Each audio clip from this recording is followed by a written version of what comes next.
अगला वाला प्रश्न सुरेंद्र जी आप ले लीजिए। ये शीशराम भैया का प्रश्न है। शीशराम भैया मेरे ख्याल से ऑनलाइन है, तो ये प्रश्न आप रख दीजिए।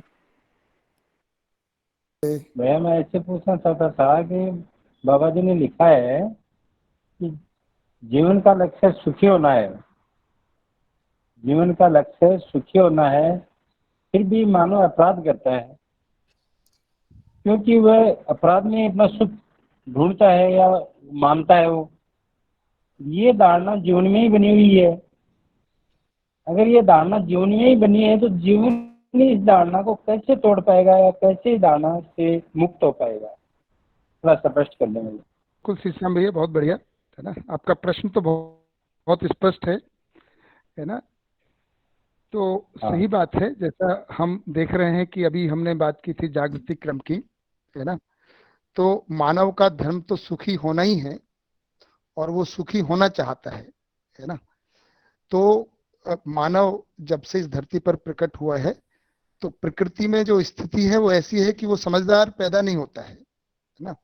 समझदार प्रकट नहीं होता है।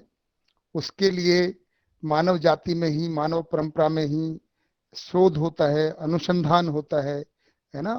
और कैसे सुखी हुआ जाए उसको भिन्न भिन्न प्रकार से प्रयोग करता है। ये मानव की परंपरा है, ऐसा मानव जीता है ना।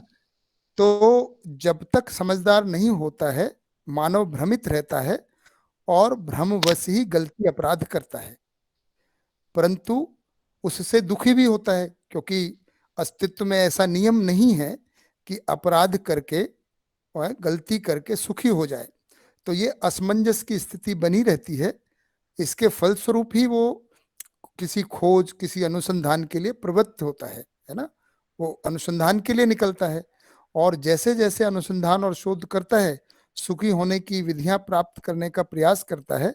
उस प्रयास में ही समझ प्राप्त होती है और ये धारणा फिर बदल जाती है ना। तो जैसे हम देखते ही हैं, आदरणीय नागराज जी ने परंपरागत विधि से जो भी अनुसंधान की विधियां थी, समाधि संयम की विधियां थी, उनको उनको किया और उससे समझदारी को प्राप्त हुए और अस्तित्व सहज नियमों को प्राप्त हुए। तो जिसको हम कहते हैं, इसी को साक्षात्कार बोध अनुभव कहते हैं कि जो पुरानी मान्यताएं थी वो बदल जाती हैं और अस्तित्व सहज जो सच्चाइयां हैं वो स्वीकार हो जाती हैं।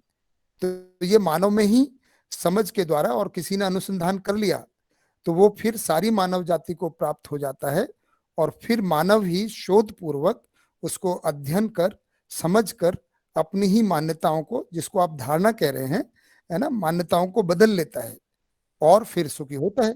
तो मानव ही समझ कर, समझ की प्रक्रिया से गुजर कर, जिसको अभी हम अध्ययन विधि कह रहे हैं, अध्ययन के द्वारा समझ को प्राप्त होता है और समझते हुए सुखी हो जाता है।